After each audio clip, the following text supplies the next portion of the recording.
वंदे मातरम। नमस्कार, जय हिंद। कैसे हो भाई सभी? आप सभी का बहुत बहुत स्वागत है। सेशन लाइव हो गया। सेटिंग अरेंजमेंट हम आज आपको कराने वाले हैं। आपको बहुत अच्छे से ये चीजें बड़े प्यार से समझ आ जानी चाहिए कि क्या मैं आपको बता रहा हूं। सेटिंग अरेंजमेंट में आपका चाहे लाइन का अरेंजमेंट हो, भाई सर्कल का कोई ना कोई अरेंजमेंट तो बनेगा। लाइन का अरेंजमेंट हो सकता है, सर्कल का अरेंजमेंट हो सकता है। ये जो अरेंजमेंट चलता है ये लाइन का भी अरेंजमेंट चल रहा है और ये जो अरेंजमेंट चल रहा है वो सर्कल का भी अरेंजमेंट चल रहा है। बात समझ में आ गई बेटा? यानी दिस इज लीनियर। ये लीनियर भी हो सकता है और ये सर्कुलर भी हो सकता है और ये फ्लोर भी हो सकता है, एक दूसरे के ऊपर नीचे। फ्लोर मतलब ये इस फ्लोर पे रहता है, ये इस फ्लोर पे नहीं रहता है। तो आप सारे के सारे तैयार हैं बेटा? बड़े बड़े अच्छे अच्छे सवाल हमने आप लोगों के लिए लेकर आए हैं और ये यूपी एसआई 2017 का 16, 12, 17 का ये एग्जाम है जो हमारा यहाँ पे हम करा रहे हैं। वो भाई किसी का 11 व्यक्तियों का एक अरेंजमेंट था, जिसको ये ले सकते हैं ABC ले सकते हैं इसको, यस, DEFGHIJK। पहले नाम के इनिशियल्स पर आप जाएंगे तो इन नाम के पहले इनिशियल्स आपको नजर आए और नाम के पहले इनिशियल से आपका एक डायग्राम बनेगा। वो क्या है? 11 स्टूडेंट ABCDEFGHIJK।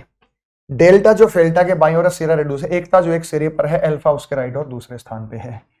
एकता जो एक सिरे पे है, इस सिरे पर क्यों ले रहा हूं? क्योंकि अल्फा उसके राइट और दूसरे स्थान पे है। अल्फा उसके राइट में दूसरे स्थान पे। इसका मतलब 1 2 3 4 5 6 7 8 9 10 11, ये 11 व्यक्ति हो गए बेटा। एकता जो एक सिरे पर है, उस सिरे पर नहीं ले सकते हमें इसी सिरे पर लेना पड़ेगा। तो ये अल्फा उसके राइट और दूसरे स्थान पर है। उसके बाद हेमा डेल्टा के बाईं ओर है, आयरिश के दाईं। जूलियट अल्फा और बीटा की तत्काल पड़ोसी है। अल्फा और बीटा की तत्काल पड़ोसी जूलियट है। और शब्द किसके लिए? एंड शब्द किसके लिए? जूलियट के लिए। और शब्द किसके लिए? जूलियट। और गिल्टी के बाईं ओर तीसरी है। और ये जो जूलियट है गिल्टी के बाईं ओर तीसरी, तो गिल्टी इसके राइट में तीसरी होगी। 1 2 3, जी फॉर गिल्टी। ये आ गया बेटा।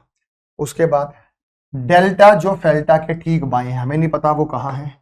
डेल्टा जो फेल्टा के ठीक लेफ्ट में है, सियरा के राइट दूसरे स्थान पर है। तो ये सियरा के राइट दूसरे स्थान पर है, ये डेल्टा। अभी हमें नहीं पता इनकी पोजीशंस कहाँ है, तो ये भी पॉइंट हमने भर दिया बेटा, ये पॉइंट हमने भर दिया, ये भी पॉइंट हमने भर दिया। उसके बाद हेमा डेल्टा के बाईं ओर है। हेमा डेल्टा के बाईं ओर है, तुरंत बाईं नहीं बोला, तत्काल बाईं ओर है। हेमा डेल्टा की तत्काल बाईं है, हेमा डेल्टा की तत्काल बाईं है। और हेमा आयरिश के राइट तीसरे स्थान पे है। हेमा आयरिश के राइट तीसरे स्थान पे है, तो 1 2 3 यहाँ पे आयरिश होगा। अब यार एक बात बताओ, 1 2 3 4 5 6, 1 2 3 4 5 6 यहाँ भर सकते हैं। यहाँ आयरिश आएगा, यहाँ आयरिश आएगा। यहाँ पे कौन आएगा बेटा? आयरिश आएगा। आयरिश के बाद जी आएगा, उसके बाद एस आएगा, उसके बाद एच आएगा, उसके बाद डी आएगा और उसके बाद एफ आएगा। बचा कौन बेटा? एकता और हेमा के बीच में कौन है? एकता और हेमा के बीच में कौन है? यहाँ पे हमारे पास आता है, जो बच गया अब हमें नहीं पता, वो एकता। ये एकता है और हेमा के बीच में कौन है? इनके बीच में यहाँ से हम चलें तो 1 कदम, 2 कदम और 3 कदम। कौन है बेटा? बी। कौन है बेटा? B. B for beta, option number D. B for beta, option number D. बात समझ में आ गई बेटा? यस या नो में जवाब दो। ये क्लियर है या नहीं? बीटा। समझ में आया सवाल? 11 व्यक्तियों का अरेंजमेंट था। नेक्स्ट अगला सवाल आपको नजर आ गया। 2 पंक्तियों में खड़े हैं, प्रत्येक पंक्ति में 4 व्यक्ति हैं। अब डायग्राम बनेगा बेटा, कोई ना कोई डायग्राम आपका बनेगा। 8 व्यक्ति हैं भाई, क्या बनेगा इसमें सीक्वेंस? 8 व्यक्ति ABCDEFGH, प्रत्येक पंक्ति में 4 व्यक्ति खड़े हैं। पंक्तियों को स्पेसिफाई नहीं किया गया है, कोई भी व्यक्ति आप किसी में ले सकते हैं। 8 व्यक्ति ABCDEFGH। इस पंक्ति में ये लेफ्ट बनेगा, ये राइट बनेगा। इस पंक्ति में ये लेफ्ट बनेगा, ये राइट बनेगा। तो 1 और 2 और 3 और 4 और 5 और 6 और 7 और 8 ये बनेगा। A, F और G के बीच में है, जो उत्तर की ओर मुख करे हुए है। यानी A, F और G के बीच में है। A, F और G के बीच में है, इनका चेहरा उत्तर दिशा की ओर है। E और B के तत्काल बाईं ओर है। ई बी के तत्काल लेफ्ट में है, बी के तत्काल लेफ्ट में ई है, ऊपर वाले अरेंजमेंट में लेफ्ट इधर होगा, वो एच की तरफ मूव किए हुए है। हु शब्द किसके लिए? E who is immediate left of B is facing H, तो वो शब्द किसके लिए? एच के लिए, ई के लिए, वो एच की तरफ मूव किए हुए है। ये ई किसके सामने है बेटा? ये एच के सामने है। सी डी और बी के बीच में है, सी जो है वो डी और बी के बीच में है। एच जी के सन्निकट राइट में है, एच जी के सन्निकट राइट में है, एच जी के सन्निकट राइट में है, तो यही बनेगा एफ ए जी एच, यही बनेगा सी डी बी ई, यही बनेगा सी डी बी ई। अब मैं वेरीफाई करा देता हूं बेटा, ए एफ और जी के बीच में है, ए एफ और जी के बीच में है, और उत्तर की ओर मुख किए हुए हैं, उत्तर की ओर। ई जो बी के तत्काल लेफ्ट में है, ई जो बी के तत्काल लेफ्ट में है, ये देखो बेटा, ये ई है, ये बी के तत्काल लेफ्ट में है, वो एच की तरफ मुख किए हुए हैं, ये ई एच की तरफ मुख किए हुए है। सी डी और बी के बीच में है, सी डी और बी के बीच में है, सी डी और बी के बीच में, चेंज करना पड़ेगा बेटा, सी जो है वो डी और बी के बीच में है। एच जी के सन्निकट राइट है, एच जी के सन्निकट राइट। निम्नलिखित कौन व्यक्ति एक दूसरे की तरफ मुंह किए हुए हैं? ई एच, बी जी, ये रहा बेटा बी जी, और डी ए और सी एफ, तो ये रहा। आ गया बेटा? आ गया बेटा समझ में? ये डायग्राम आ गया बेटा? क्लियर है नहीं सभी को? यस या नो में जवाब दो बेटा। Cut to cut point clear है या नहीं? सवाल नंबर 3, सवाल नंबर 3 आपको स्क्रीन पे नजर आया। यूपीएसआई 2011 का ये प्रश्न है। सवाल नंबर 3 है वो यूपीएसआई का प्रश्न है 2011 का। 5 पुस्तकें शेल्फ पर रखी हैं और उनका क्रमांक जो है वो इस तरीके से दिया गया है।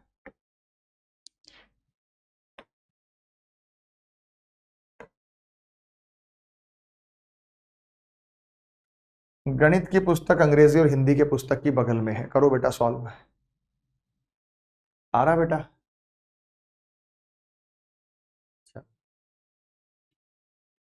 चलो बेटा बताओ।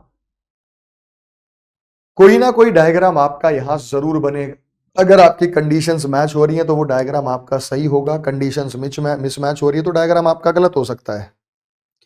इस बात का ध्यान रखिएगा, ठीक है? तो डायग्राम ढंग से बनाइएगा, नहीं तो गलतियां हो जाती हैं।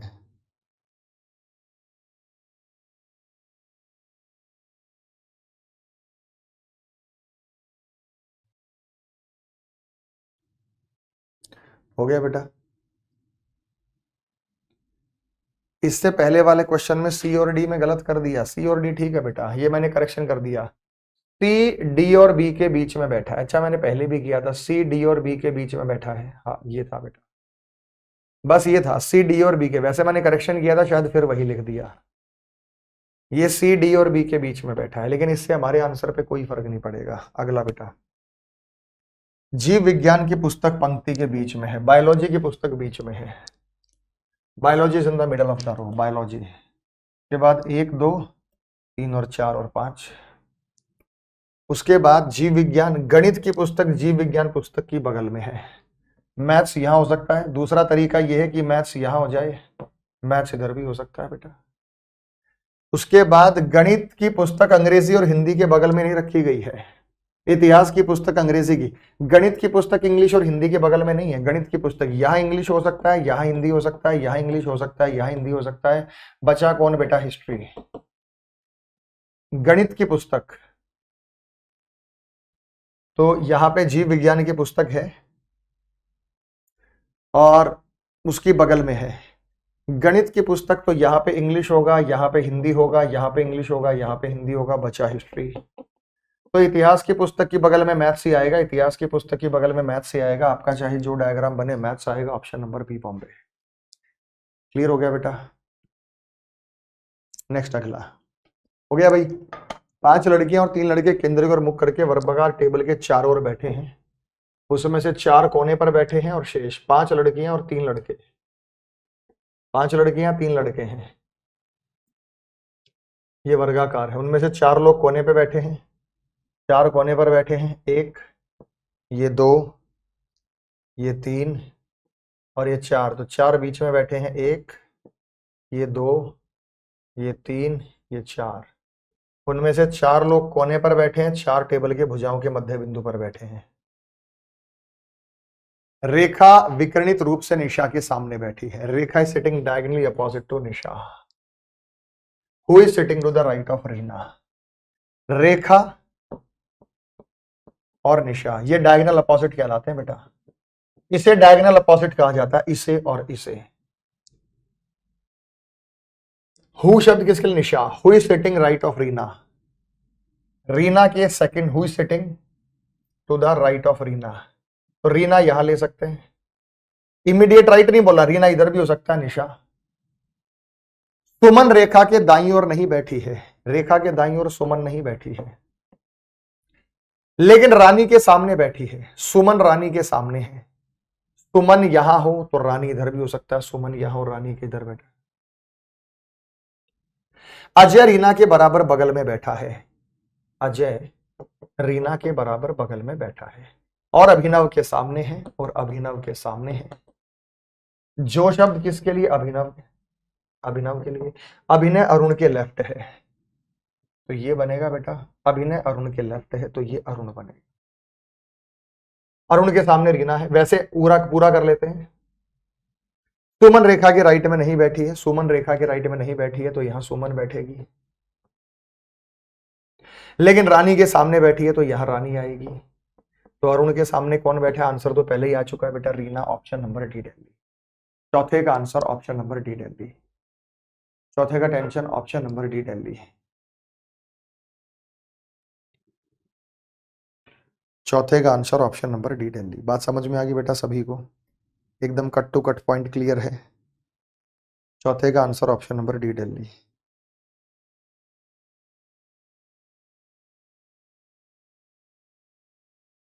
एकदम ओके। गुरुजी सीमा हैदर पाकिस्तान जा रही, मुझे टेंशन हो रही। क्या करना है बेटे तेरे को? उसकी डिलीवरी करानी है, जान दे, बता। हो गया भाई, करा दूं? 5 लोग PQRST एक इमारत की अलग अलग मंजिल पर रहते हैं, लेकिन जरूरी नहीं इसी क्रम में। इमारत की सबसे निचली पहली मंजिल, उसके ऊपर दूसरी है, पहली है, दूसरी है, तीसरी है, चौथी है और ये 5वीं है।